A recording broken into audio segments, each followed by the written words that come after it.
Hey, hockey fans, T-Boz is 13-3 here with another top shelf guest. Rochester, Minnesota native, NAHL 3 Fraser Cup winning coach and current head coach of the NAHL's Chippewa Steel, Chris Ratzloff. This episode is sponsored by Riverside Bike and Skate, Chippewa Valley Orthopedics and Sports Medicine, Dooley's Pub, Computer Recovery Associates, Eau Claire Ford, and Market and Johnson Mogi. Well, Coach, we thank you so much for being so gracious to host us here at the Chippewa Area Ice Arena, and we're ready to be dialed in and check out your story here. Thanks for joining us. Thank you guys for having me. I look at your guest list, and I kind of wonder if you guys were drawing short straw here or how I ended up on your list, but I appreciate it. Well, you were in the top 10. We're finally making from the bottom up. That's how that's working. Tell us about your first season here as head coach with the Chippewa Steel. How's it going so far? It's going really well. It's definitely a transition coming in, coaching obviously higher level players. Casey left it in a good spot when he left, and it's been good. We're a young team, so still learning every day, but it's a great group. And the NAHL is a great league for players to grow, develop, move on. Can it be said the same for coaches? Is this kind of a breeding ground for you guys moving up as well? I think it is. Yeah, absolutely. John Cooper's probably the best example. Yes. But there's been a number of coaches that have come through the league, and they're Division I. Casey's another good example, moving up to a Division I program. Mike Hagan's a good friend of mine. Went to Anchorage after he was with us in Rochester, and he's at St. Lawrence now. So yeah, it's a good development league for everyone. So what's the big difference between the NAHL 3 and the NAHL? Obviously 3 is a little bit lower level. Now you're up here. What are the differences between the players, the leagues? I think the biggest thing is the 3HL is a pay to play. So, that's a whole different animal on the business side. Yep. So the recruiting's different, stuff like that. There's a lot of great players there. But you're looking at a lot of Division I players here. So the talent's higher. I'd say the lower end for our division here and the upper end for the 3HL isn't as far apart as a lot of people think. It's a lot of times it's players getting opportunities, and if they don't get that opportunity, they just don't get a chance in the North American League. So yeah. We're going to talk a little bit about your recruiting and stuff, but let's talk about you for just a moment and your hockey background. Rochester, Minnesota, John Marshall won a high school hockey tournament in 1977. They are the first and only large school from southern Minnesota to win or come in second at the tourney. Why is that, and how did that feel being on that big rink? It's one of the things that people don't understand, I think, about Rochester is there's 4 high schools, one youth program that feeds 4 high schools. So it's tough once they get spread out. For a team to make a run like that, and they don't have open enrollment. So it's where you live is the school you play for, unless it's for the private school at Lourdes. So, 77 was a great season. Like, that's kind of what got us into hockey. I know one of your next questions is going to be if I have any ties with any of those players, and we can talk about that then. But the 77 team, watching them on TV, kind of inspired a lot of us younger guys. So, yeah, it's a great thing. And then, the next year, 78, they took second, I believe. And then not another state appearance until my senior year, I guess, 88. So. And it's been pretty quiet since down there too, hasn't it? Yep. Yeah. So looking back on the inspiration of the 77 team when you were in high school, looking back, are there photos up in the locker room that kind of say, hey, we can do this if we want to? So the crazy thing about Rochester is with the 4 schools, the youth program, no one has their own locker room. So we don't have that luxury, in Rochester like everyone else does. So there's history in the rinks, but that's about it. There's not a locker room where you can have that pride and stuff like that. So it's more just the whole town. Yes. But it's hard to really focus then if you're the, Rochester Mayo kid thinking about Rochester John Marshall. It's like, I don't care about them. I want to be the Mayo guy. I want to do it with Mayo, right? Yeah, it leads to a funny point.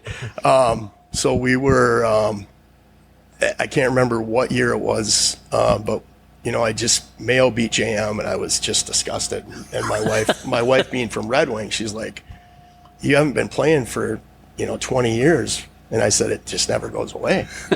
It never goes That's away. awesome. There's that That's the way it should be. There's that rivalry, and it never goes away.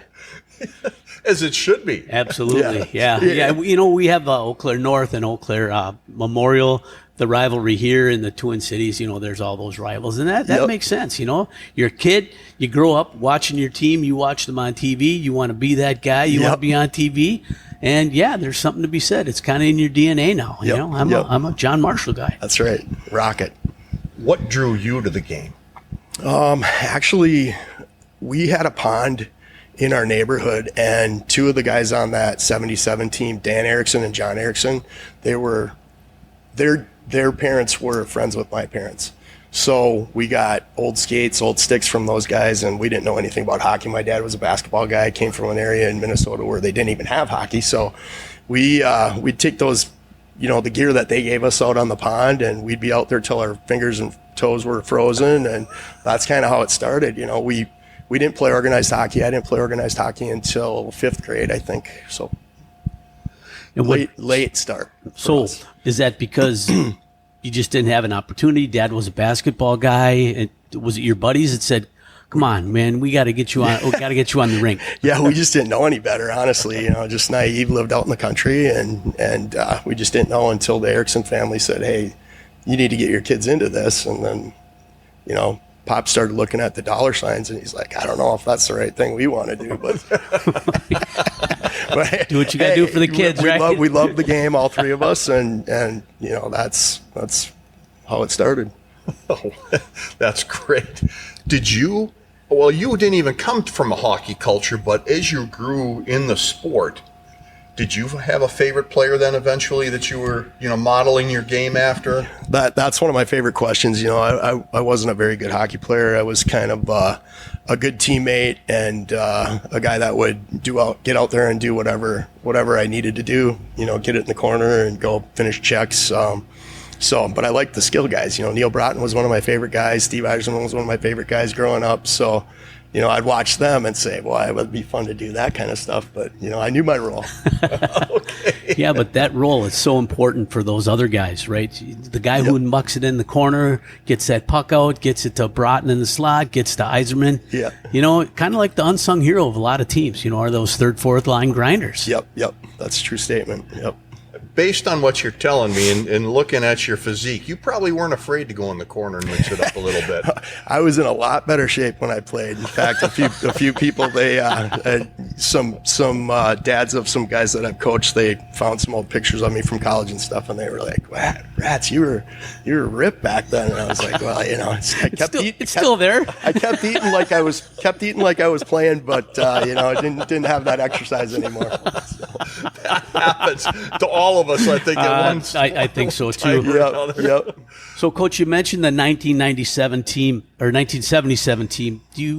As you've been down there, I know you coached in Rochester in high school and with the Grizzlies. Did you ever run into any of those guys or get a chance to skate with them at all? Yeah, I've been fortunate to be friends with the Lisi brothers, Scott and Todd, who both played at Wisconsin. The Ericksons, like I mentioned before, Paul Brandrup.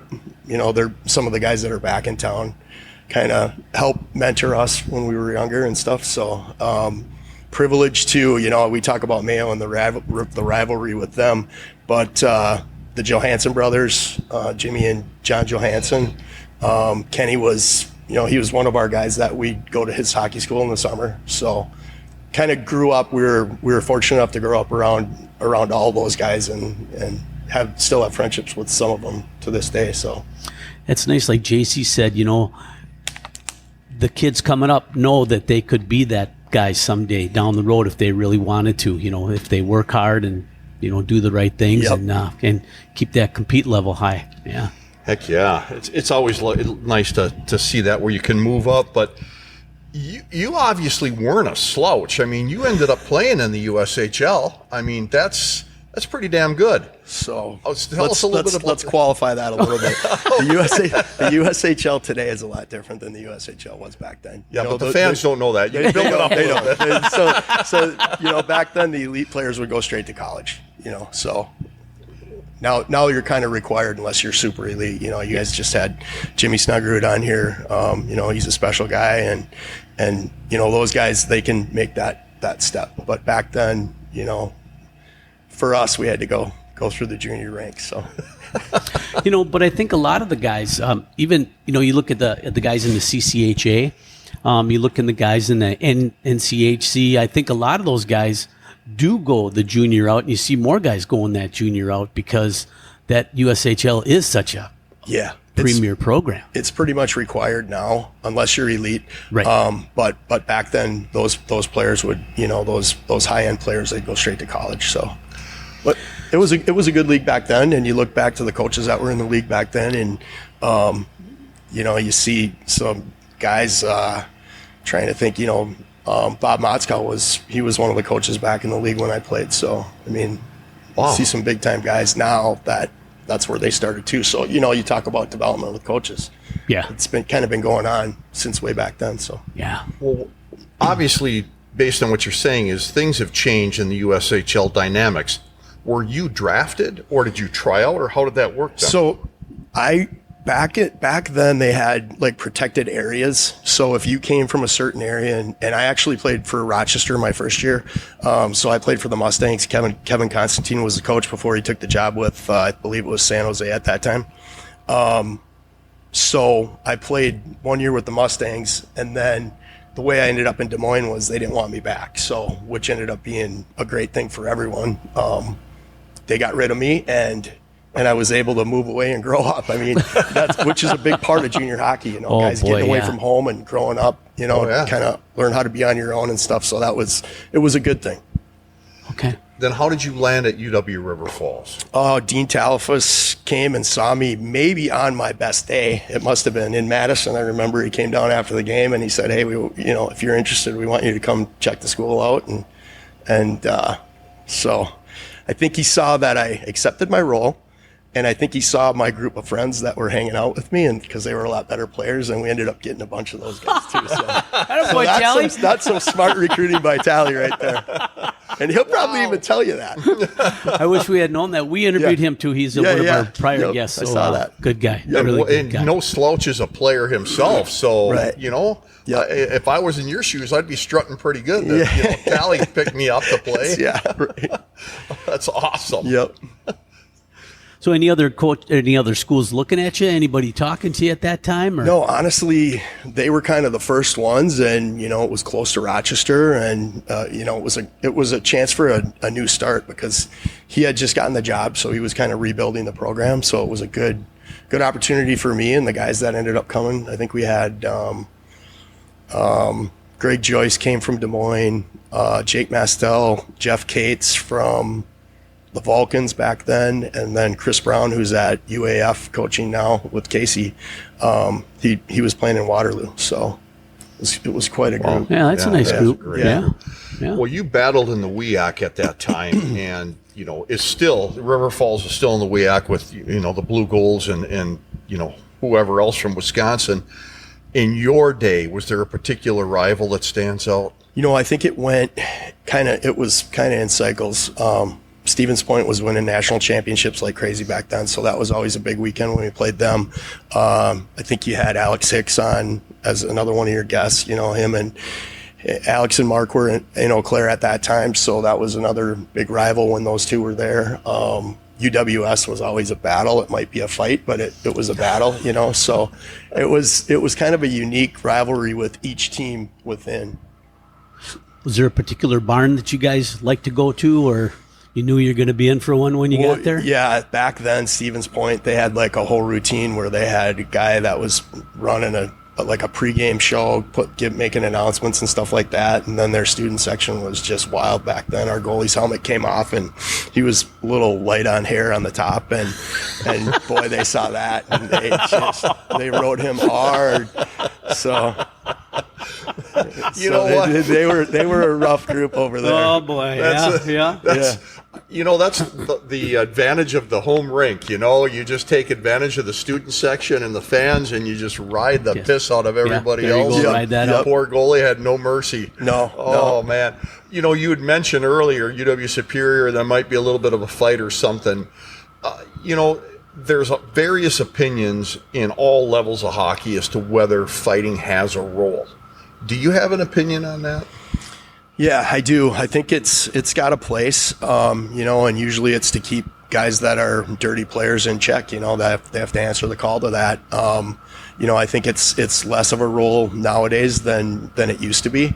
I think for the most part, guys, you know, play with a little more respect than they did back then, and don't use that as, you know, there are teams that would try to intimidate, but I don't think it's as common as it used to be. There's a lot more skill in the game. But I think, you know, if you're going to be dirty and you're going to take cheap shots at skilled players, I think you should have to stand up for yourself and back it up. So we recently talked to a couple guys that are playing in the CCHA right now, and they played in USHL, and of course you can fight in the USHL. You know, you've got the visor, and they said it's a different game when you get up to the NCAA without the fighting. Guys say a lot of things. Sticks get in places where they shouldn't be, and you've got the full cage. And they said that they would rather see some of that at the NCAA level too, and get some of that crap out of it. Yeah, yep, I would agree with that. You know, obviously it's been a while since I've played college hockey, but I would say it was the same back then. You know, once the cages came back on, and once you know, you couldn't fight anymore, it got a little, you know, a lot more stick work and stuff like that. Yeah. So you're a River Falls guy. Back in the day, I think it's W.H. Hunt or W.A. Hunt Arena. Yeah, William H. Hunt. Have you been there since they did the remodel a few years ago? I have, yes. What do you think of that? Oh, it's amazing. It's I actually got in there. We had a little bit of a reunion from our '94 team where they gave us a tour and all that kind of stuff. We were over there, and it was unbelievable.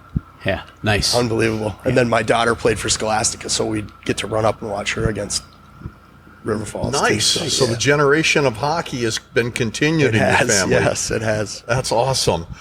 You started coaching at the high school level. When did you get the itch to coach, and tell us a little bit about the journey that started out as coaching? Yeah, so actually my first coaching gig was with Tally. Right after my senior year, he asked me if I'd be an assistant coach for a Wisconsin select team for that big tournament that they used to have in St. Paul. Yeah.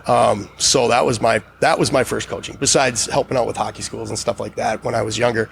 But that was, you know, you got the D, I got the forwards, and here we go. We're going to go up to, we went up to UWS for a training camp for a week, and then we played in that big tournament in St. Paul, in Minneapolis and St. Paul.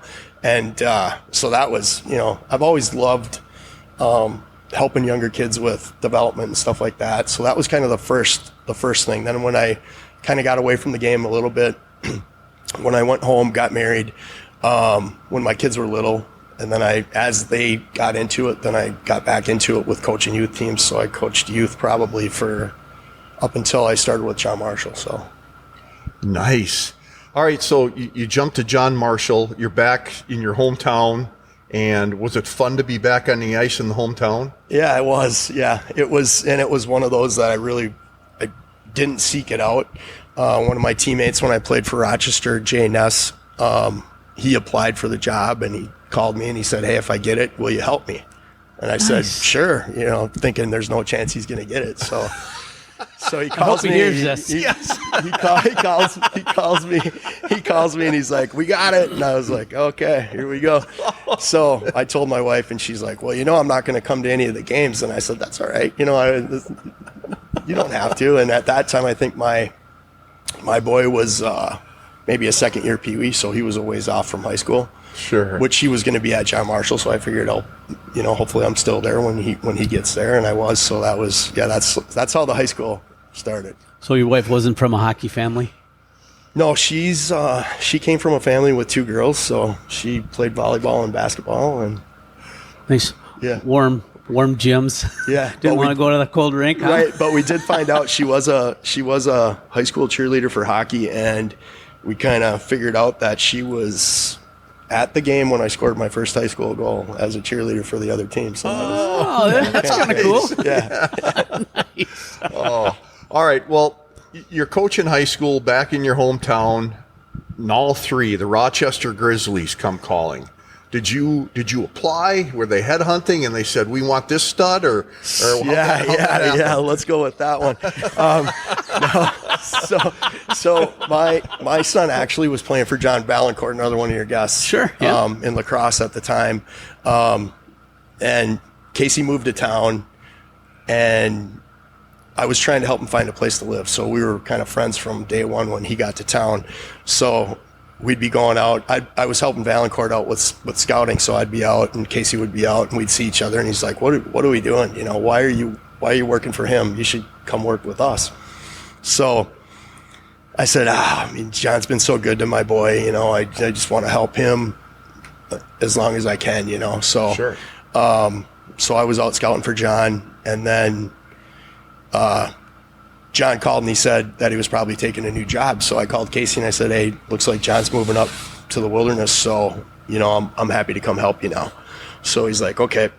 Put a proposal together with the with the owners of Rochester and Austin, and he said, we're going to have Rats come and be a skills guy. He's going to be on the ice with us a couple days a week, and then he's going to scout for us. So that was the grand plan by Casey. And then, you know, we get to the Bruins main camp, and Casey's like, "Hey, I just got a job with St. Cloud."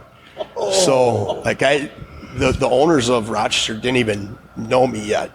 And he's like, "You're going to, this is my plan. You're going to take over for me."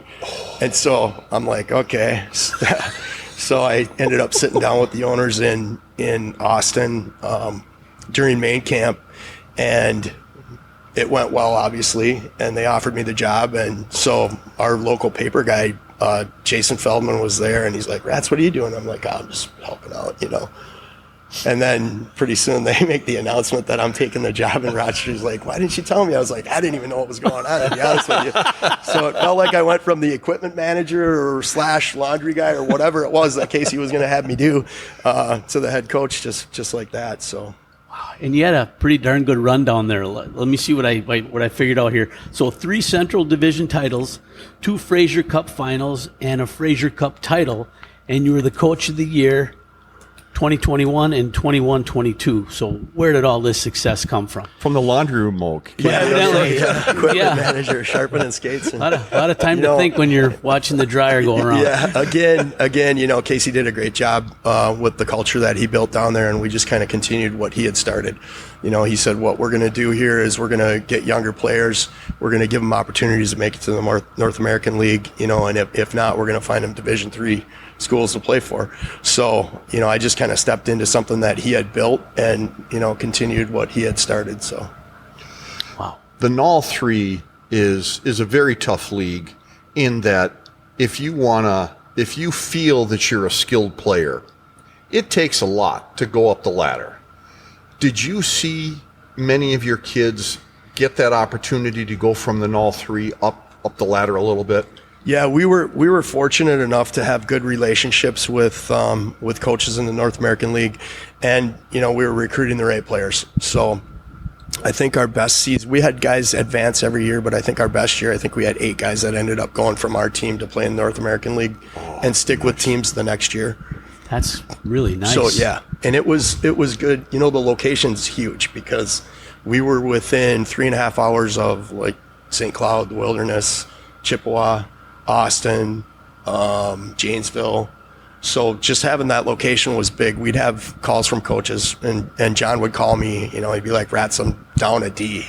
Can you have a kid meet us in Austin?" So we'd send a kid over, and he'd play for the Wilderness that night. And then, you know, 2 weeks later, Casey might call from St. Cloud and say, "Hey, we need a kid," you know. So we send a kid up to St. Cloud, and then when Casey got the job over here, he'd get guys over to fill in, you know, when he needed guys. So I think just being in that location allowed kids to get looks from different teams, and then, you know, then they kind of knew who they were and that they might fit into their program, and then they took chances on them, and for most of them it worked out pretty well. So you said you recruit the right kids. Okay, so I want to know, part of my question is going to be, okay, how do you know what the right kid is? What intangibles does he have? Obviously he has to skate, shoot, whatever. Yeah. But your ability to pick these kids and develop them so they can get to that next level, boy, that's got to be just an unbelievable feather in your cap. I mean, that tells you you're doing what needs to get done as a coach. Yeah, so I think I don't know. Back then, I'd say I don't know how good of a coach I was. I was a good recruiter, so I'm gonna get the right kids, right? So, yeah. And when you say that, I think the first thing we're looking at is what kind of a kid is it? Is he a good kid with good character, good work ethic? Is he going to be coachable? I mean, that's probably, especially at that level, that's probably the biggest thing, because most of those guys are missing either like hockey IQ or some skill that might be able to be developed to get them to the next level. And it's probably just one or two things that they're missing. So, when we'd go watch kids, we'd meet with them, meet their parents, just find out, what's inside of this guy. We see what we see, right? So the hockey stuff, we know what that is, but, what is he a guy that's going to, dig deep when we really need him to dig deep? Or is he a guy that wants it easy all the time? Is he a guy that's going to, pick the tape up off the locker room, or is he going to walk past it and let someone else pick it up? Just little things like that. Yeah. And I think, those are the guys that they want to be winners. I saw something on Twitter. I can't remember which coach it was, but he talked about winners know why they're winners, but losers don't know why they're losers. Because winners understand the little things that it takes to be a winner, and they're willing to do those things. So I think those are the players that we looked for then, and we still do now. Are we looking for a guy that's going to be a classy guy when we're down 5-1, or are we looking for a guy that's out there swinging his stick at guys, and stuff like that? So, I mean, you find the right players, and then the hockey just takes care of itself, I think. So, yeah. Nice. Does that hold true for you? And I'm going to jump forward to the Steel. So as the head coach of the Steel, you've got, let's just say, 10 players for sure coming back next year, and you need another 10. When you're out recruiting, looking for those 10, are you looking for particular role players at that time that you want to pigeonhole them, or are you looking for an overall player that you can develop in the position you want them to be? Yeah, I think it's a little bit of both. We don't like to pigeonhole a player, but there's obviously guys are better at certain things, right? So if you're building a house, you can't have all electricians or all plumbers. You need somebody to do the framing.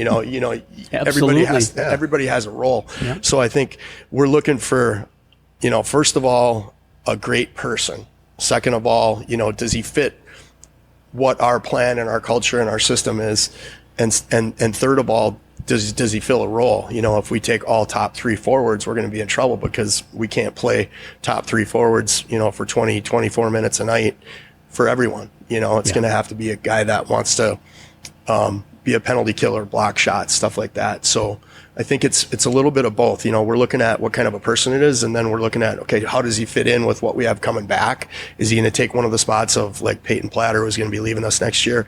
And hopefully we're developing guys from this year's team to step into that role next year, and then kind of we fill in around that. I'm going to give a shout out to our sponsors here. Ladies and gentlemen, Mogi and I, when we go out and look for sponsors, we're not just looking for people that are going to write a check to us. We actually look out for people who we know are reputable individuals. And the 3 people that I'm going to talk about right now: Chippewa Valley Orthopedics and Sports Medicine, great orthopedic surgeons and staff that have helped Mogi and I get back in the game more than once, because we're old and we break down easily. And then we got Riverside Bike and Skate. Walk in the door, Pat and the boys will take care of you, not only for hockey, but in the off season for kayaks and canoes. And they are a family-owned business that will see to your needs. And Dooley's Pub, he's on a historic Water Street, and Mike Dooley is a proud sponsor in many ways of athletics throughout the Chippewa Valley. Good food, good service, has your favorite sport on the screen. And I will tell you that those 3 sponsors were picked because Mogi and I know their reputation, and we would appreciate if you have the opportunity to stop in and say hi, that you do so. Mog? That's absolutely correct, and I feel the same way as JC. So, Coach, you followed Casey in Rochester. You followed Casey here with the Steel. And my original question was, did you ever get a chance to coach with them? And it sounds like you did have a chance to work with them a little bit, but where did this relationship even begin? So we were close to working together, really close. But Casey, when he came to town, when he took the job in Rochester, Mike Akins was the assistant coach back then, and Akes and I grew up together. So I was in real estate when I was in Rochester. So Akes called and he's like, "Hey, we got this kid coming in from the East Coast. We need to help him find a place to live." So Casey and I met, had lunch, looked at a few different places, and that's kind of how our friendship started then. And he was good to put me on the guest list, the pass list for the Grizzlies games. Unless they were playing against my boy, then he made me pay to get in. So, you guys know Casey. So, That's awesome. yeah. So that's kind of how it started. The plan was, when he got the job here, he called and he said, "You want to come over and be an assistant for me here?" And the timing just wasn't right. My kids were at a place where they were in school. Everything was good in Rochester with my situation there, with work and with the Grizzlies. So it just wasn't right. I said, it's going to be too tough to do it right now. Maybe down the road a little bit. And then, so then he, how far do you want me to go? Like to today? Yeah, keep going. Okay. Yeah. So then he called me, probably about a month before he got the job in Chippewa. And he said, "Hey, if I leave, would you come here?"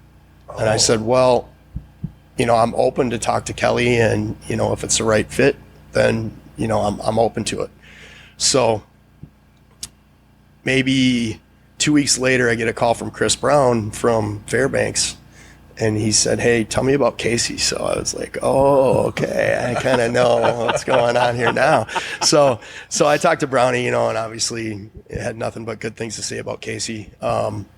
So then, we were in Prior Lake for pre-draft camp, and obviously I was working for the Bruins still at that time. And Case said, "Hey, I got the job. I think I'm going to take it." So that kind of triggered the conversation with Kelly, and Casey and I were actually in Green Bay for their main camp at the time. So I did an interview over the phone, and she offered me the job the next day. So it's kind of how I ended up here. Nice. So then my wife said, "Oh, Casey's going to Fairbanks. Does that mean we have to start planning to move to Alaska here in a couple of years?" That's what I was thinking. Where's this going to end? I said, if Case keeps getting good jobs, I'll keep following him. So. Absolutely. He's the snowplow, and you're ready to He follow is. right behind, right? Yep. So. That's awesome. Oh my gosh. With your tenure right now, albeit in your first year, what player on the Steel has impressed you the most? I'd have to say Peyton Platter. He's been, I knew he was good, and I've actually known him. I played with Bruce at River Falls for 1 year. I think he was there.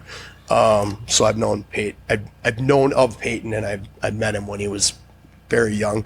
Didn't really get to know him real well till this year, but I think, when he's on his game, he's a man out there, and he's been, a great leader for us, and he's he does things out there, and he can control the game, and it's like he's probably the one.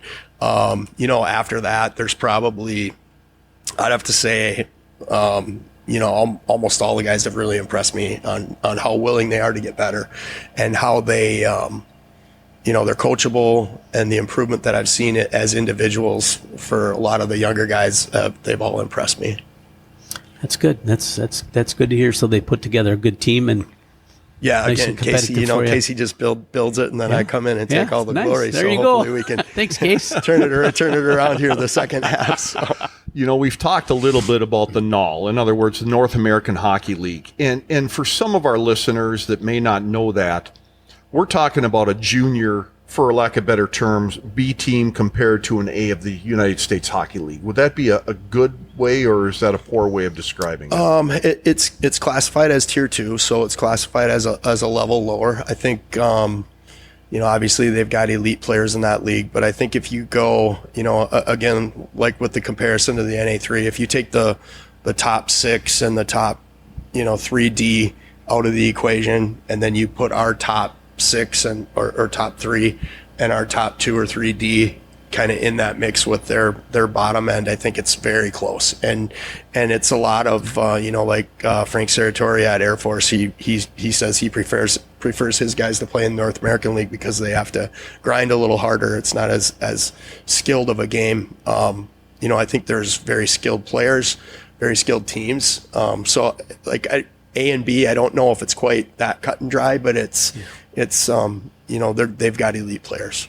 I've heard the same comparison between D1 and D3 hockey, where you take the first line out and maybe the second line of D1 and you start plugging in those D3 guys. A lot of those guys could play at that level. Yep, I think so.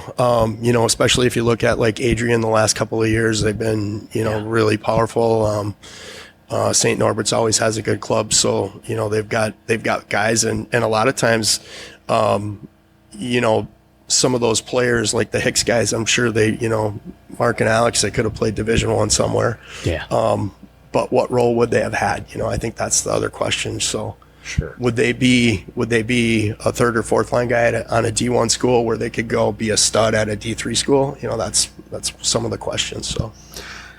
So we talked a little bit about Casey going up to Fairbanks, and he's in Alaska, and you guys at the beginning of your season took a 3-week trip up there. Can you kind of tell us about that? How does that come about? How'd the trip go? So with our division, we've got the 3 Alaska teams. So we've got Anchorage, Fairbanks, and Kenai. So we've got 2 trips a year that we take up there and we play for 2 weekends. So it's usually about a 10-day trip. The first trip this year was interesting. We flew into Anchorage and we were supposed to get on a bus right from the airport and go to Kenai.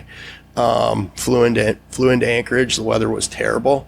The roads to Kenai were basically untravelable. So they ended up shutting the highway down for 2 days. So we were stuck in Anchorage. So I called Trevor Stewart at UAA and I said, hey, is there any way we can get on the ice? And he said, we don't have a Zamboni driver. So I first called Anchorage, the Wolverines, and they said the same thing. We don't have our lot plowed. We don't have a Zam driver. So Stewie let us come over and we got to use their weight room and their gym. So the guys at least had some activity. Yeah.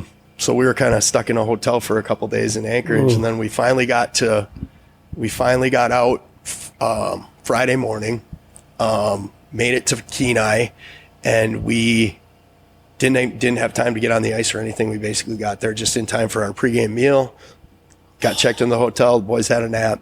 We went to the rink and we played. So it was an interesting trip.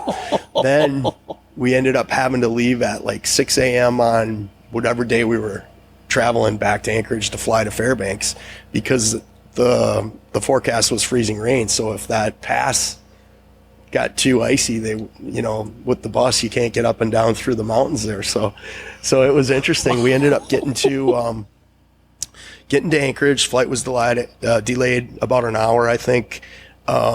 We got into Fairbanks. The Fairbanks high school coach was gracious enough to allow us to take part of their ice. So at least our guys could get on the ice. I think we were on the ice for maybe 20 or 30 minutes that first night when we got there.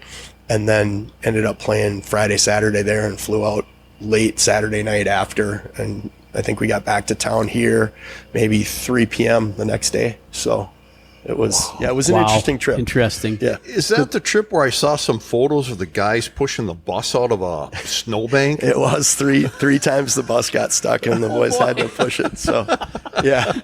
So it was interesting. Another thing with, going over to UAA, Robert Morris was in town to play UAA, and so we got to watch Robert Morris practice, and then with no Zamboni driver, the Anchorage guys were getting on the ice with shovels, and they were shoveling the ice so that they could have a little skate right after Robert Morris got done. So Stewie said, Rats, I can't let you on the ice. It's going to tear it up too much.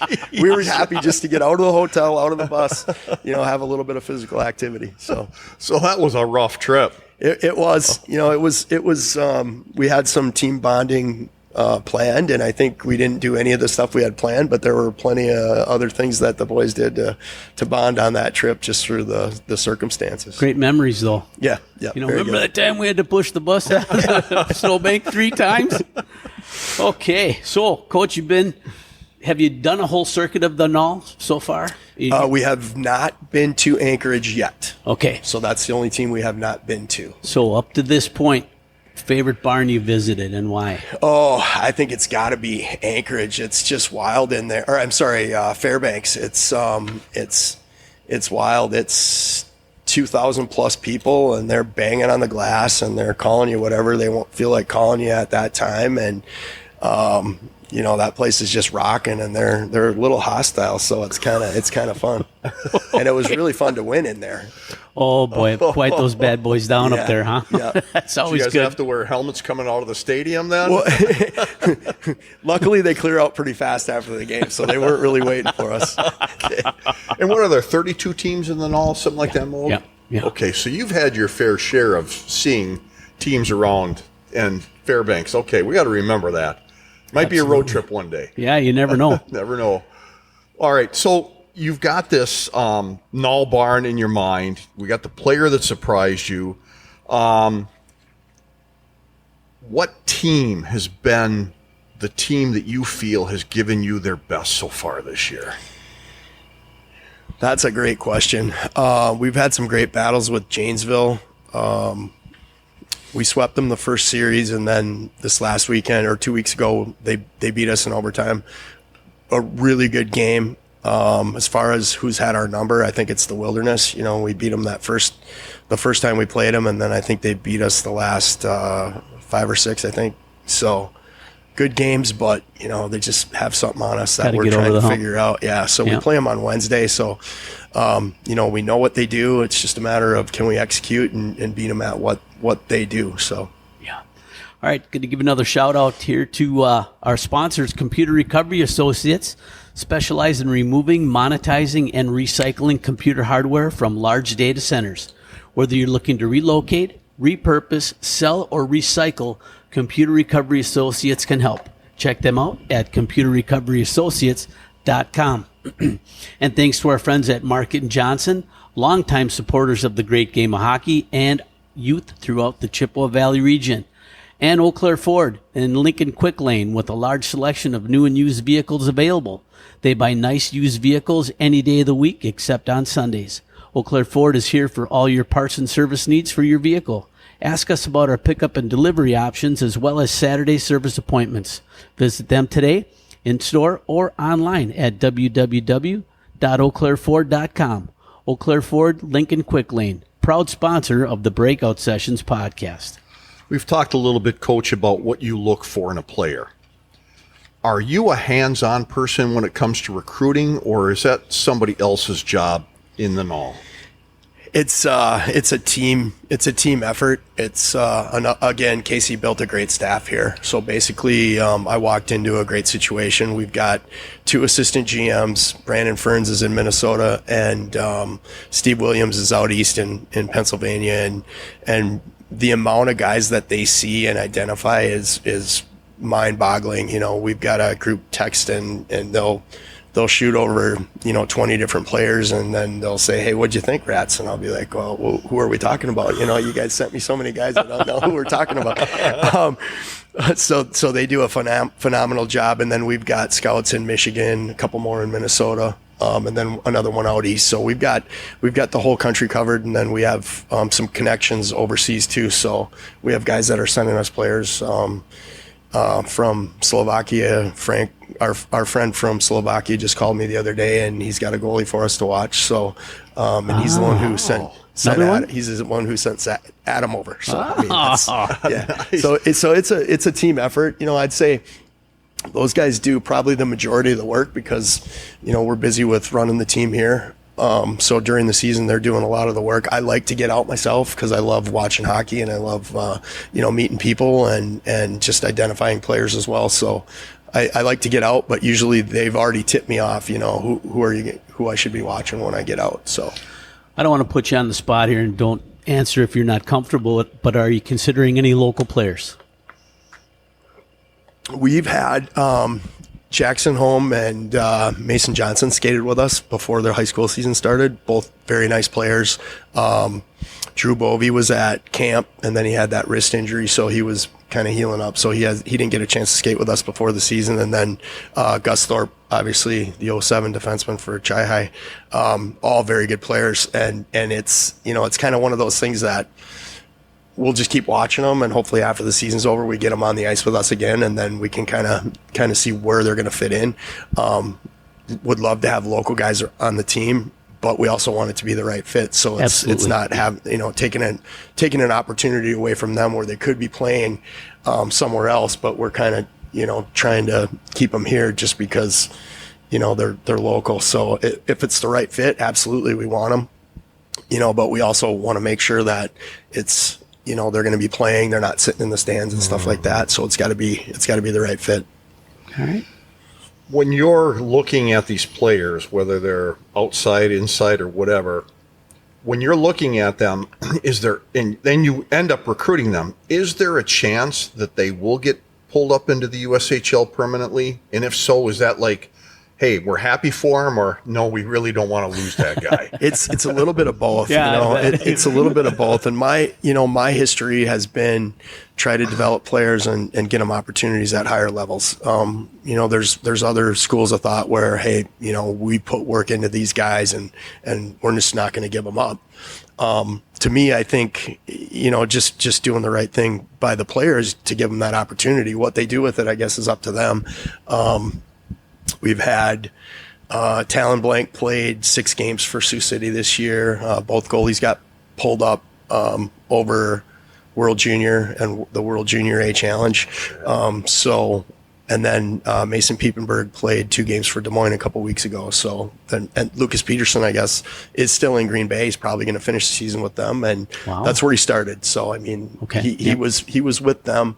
They sent him down to us, and then pulled him back up. So to me, I think success can be measured in trophies. Obviously we like to win, and that's a thing that we strive for, but also I think it's, getting guys opportunities, whether it's college opportunities or opportunities at USHL. So you get these kids, I mean, typically a lot of the guys run through high school, right? They go through high school and then you get them for 2 years, maybe 3. Mm-hmm. It's such a short window. How do you do it? I mean, how do you take that kid and understand, okay, here's what he's got to work on. We have to get him to this point to get him on to the next level. Yep. And the kids are at all different levels, right? Right. Yeah. So it's part of it is identifying, what are they good at? What do they need work on? And then part of it is just communication with, if it's like Lucas Peterson from Green Bay, I got on the phone with Mike Leone and I just said, hey, what would you like to see him improve on? So we just so we know what can we focus on to get him ready to come back to you if that opportunity comes. So I think that's one of the thing, and I've been blessed to have relationships with all different level coaches. So I think it's just communicating, what would you like to see out of this guy? And same with colleges. If one of the things we do is we sit down, we have a meeting with all the players at the beginning of the season, and we say, what are your dream schools that you'd want to play for? What schools, what's your next tier? So then we start to try to introduce those players to those colleges and those coaches, just so get them on their radar. And then if it's, if it's whoever and they're talking to them and they're interested but not quite ready to pull the trigger, it's like, okay, what do you want to see? What does he need to do to be ready to be a Badger, Yeah. So I think that's kind of maybe cheating a little bit, trying to figure it out, but maybe it's just trying to just help the kid out. Well, so. I think that's great. Obviously they want to use this as a stepping stone to get to that next level, and asking those coaches what they need to see from those kids. I mean, then it's not guesswork anymore. You're not drawing straws. It's like, okay, here's what you need to do. You need to be more aggressive going in the corners. You need to be stronger on your stick and in the slot, whatever, know. Do you, or do people in your coaching staff then have avenues to these D1 coaches? If I sit down and I'm your player and I say, Coach, I want to play for the Badgers someday. What do I need to do? and what do I need to get noticed? I mean, do you have Hastings' number and you just dial him up and say, come look at this kid, or how does that work? So I've known Mike not real well, but I've known Mike for, I guess, like almost my whole career, because he played for the Mustangs actually when I was in high school. So he was one of the guys that played for Frank Serratore in Rochester. So we were around that team, got to get on the ice with him, practice with him after the high school season was over. So, we've known each other, not real well for a long time, but he's one that I'm comfortable to talk with. Notter's kind of my guy that I know better. So, shooting a text with Notter, hey, this kid's interested. I think you should get out and see him. Same things. He was here. I think it was the game right before Christmas break against the Wilderness when we lost in overtime. And one of our guys changed in overtime when we didn't have possession. And I walking around the end of the rink, and he was standing there, and I said, Notter, can you believe that? He changed when we didn't have possession. And he goes, Rats, we have the same problems at Wisconsin sometimes. So, it's like, Yep. So we're I think just between our whole staff, we have relationships with a lot of D1 schools. So and if we don't know them, I'm comfortable to just try to make that connection and just say, hey, we've got a kid here that, you might want to take a look at. So I think it's just reaching out a lot of times. So tell us about a typical day for you, middle of the season.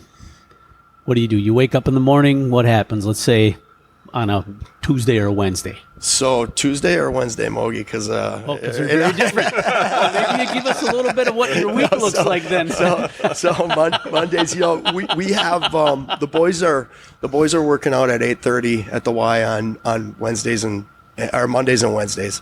We have a team meeting at 9:30 every day, and then we get on the ice at 10:30 to about noon. Within the week, there could be individual skill sessions before practice where we're getting guys out on the ice, as a small group, just working on little things. It could be, I'm actually living at Casey's place in Eau Claire, so usually I start my morning out, about 6:30, and I'm just doing some stuff there, whether it's on my computer or just getting kind of set up for the day. And then I usually get over here probably between 7:30 and 8, so that I'm ready for when the guys get here and have practice planned. We're looking at, film of players that we might be recruiting. We're looking at film of who we're playing this weekend, what their tendencies are. So it's kind of day to day, but it's a routine, but it changes within the routine, if that makes sense. Sure. Yeah. And then there's getting out, meeting sponsors, just popping into different sponsors throughout the week and maybe give them a couple of tickets, thank them for being partners with us. It might be, meeting with the Youth Hockey Association. We do that on the first Tuesday of every month. What else? The guys are volunteering all the time at different schools. They're doing all kinds of stuff, and I like to pop in and just say hello once in a while. And so we're kind of out and about, and we're so it varies, but it's kind of and then it might be running over to Minnesota or a rink in Wisconsin to scout on Tuesdays and Thursday nights. Sure. Yeah. So Okay. yeah. We that segues kind of what you were saying into a question we have, or we talked about earlier, and that's the community relation that the Steel have with the Chippewa Falls city and the Chippewa Valley in general, for that matter. So do you guys build that relationship, on a continual basis? Is it a set schedule that you have to do things? What's the routine for the Steel? It's not really a set schedule. It's kind of like if somebody reaches out and they say, are you guys available and are you interested in participating with, I think like tonight is Get Out and Learn, which is the goal beginners skating program or whatever it is. Kind of like in Minnesota, we called it Try Hockey for Free. So they've got 20 kids that are going to be coming out today, and we'll have 5 or 6 guys out there that hop on the ice with them. And, it's probably pushing a kid around in a chair that can't skate, or it's dragging a kid around and just being out there to encourage them and have fun with them. So it's not really a set schedule, but it's when people reach out and they say, are you interested? You know, a lot of times it's like, yeah, we want to give back to the community. And I think it's important for these kids to learn at this age that, you know, you were that guy one day. Yeah. So it might have been a while ago, but you know, you were that little guy that was trying to learn how to skate. And, you know, think back, was there anybody that helped you? And a lot of them, maybe there wasn't. So, you know, I think it's a big deal for these guys to get out and be role models and be heroes for some of these young kids that are just starting out. That's, you know, I love that. I love that. And with that, moving on to my next question is, you hear a lot of parents, that's incorrect. You hear some parents say, my kid was good enough, but, you know, they didn't get noticed, or we live in a location where, you know, there's no scouts. In your opinion, if a kid's good enough, are there scouts in the areas that you're going to get noticed? I would say nowadays, yes, because with Live Barn and with everything else, you know, it's you're going to be seen, you know, good or bad. So I think nowadays, I don't think there's an excuse that there aren't scouts, because and they're always watching. Our guy Steve Williams out in Pennsylvania, he called me one day and he said, I just watched all the games from the Helenka Cup, you know, like one night. He just like buzzed through them, and I was just like, wow, that's crazy, you know. So I think you know, you can get noticed, and there's enough exposure camps and pre-draft camps and main camps and all different things that you can go to where you're going to have eyes on you. Funny story, we had when I was in Rochester, I got a text from Steve Howard, the Bruins coach, and he said, hey, Rats, just wanted to give you a heads up. The assistant GM from the Chicago Blackhawks he's asking if he can come watch your practice on Thursday or whatever day it was. And I'm sitting there thinking, and then he repeats on the voice message, yeah, you heard me right, the Chicago Blackhawks. so I'm sitting there just like crazy. So sure enough, you know, we get to the rink and this guy's sitting up there, and he comes down afterward, and Mark Bernard, nice to meet you guys, you know. And it turns out that he was in Rochester for some clinic appointments, and he's like, I've heard good things about, you know, the North American League, the North American 3.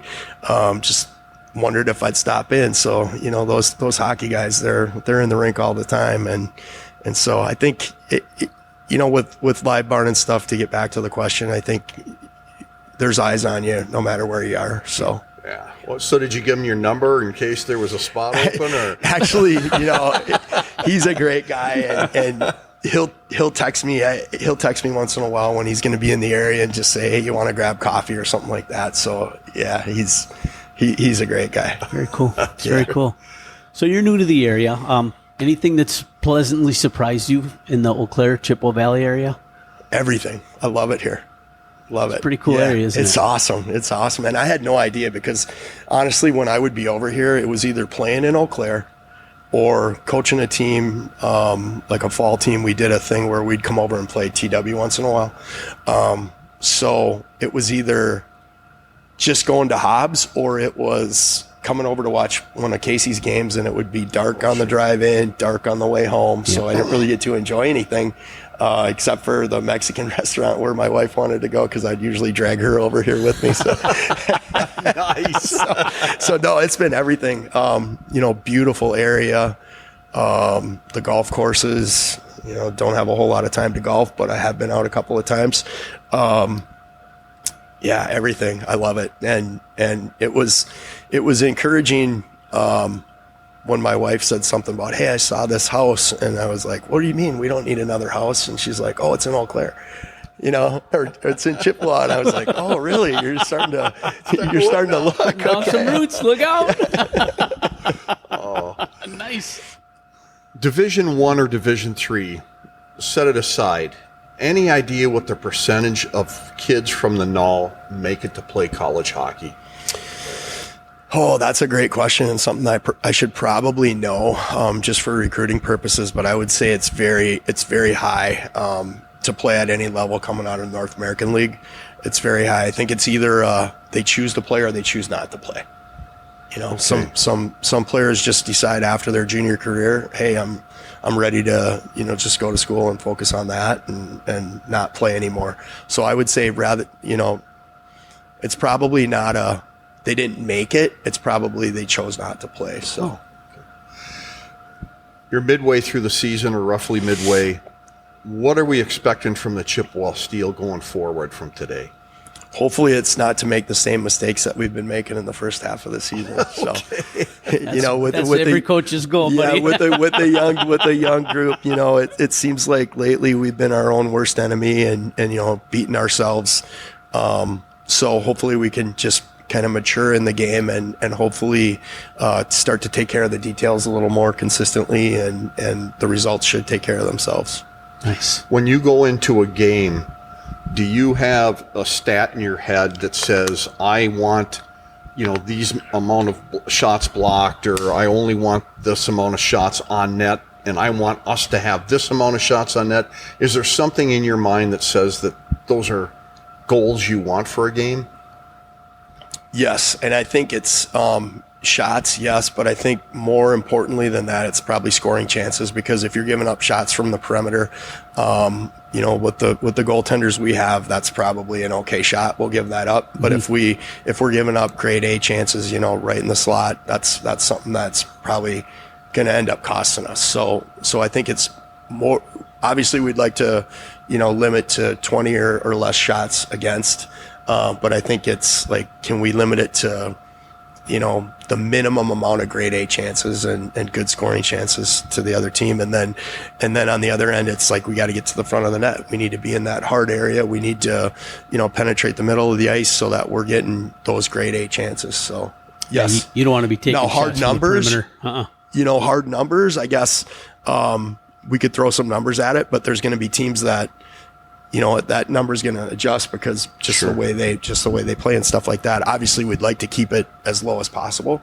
But like Janesville, they're real explosive. The Wilderness, I think they just lost Doms for the rest of the year, so that might be to the USHL. So that, you know, he's been one that's hurt us a little bit this year.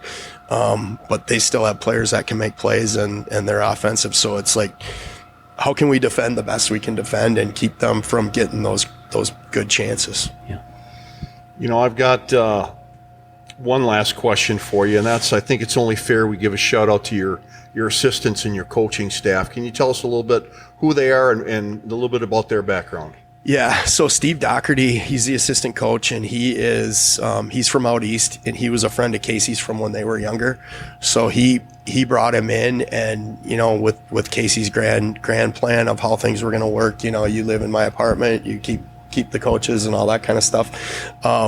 It's all been working out great. It's you know, Steve's a development guy as well. His specialty is probably skill development, individual, one-on-one, that kind of stuff. So he's been fantastic in that department. And then Dan Haney, our goalie coach, he's the best goalie coach that I've worked with. You know, all of the time I've been in hockey. So he's fantastic. Like, he's so detailed. He'll take notes of everything and give these guys feedback on what to work on. He's over 2 days a week to work with AJ and Carter, and you know, I can't say enough good things about the staff that Casey built here, and you know, kind of put me in a good situation when I got here. Both those goalies are going D1 too.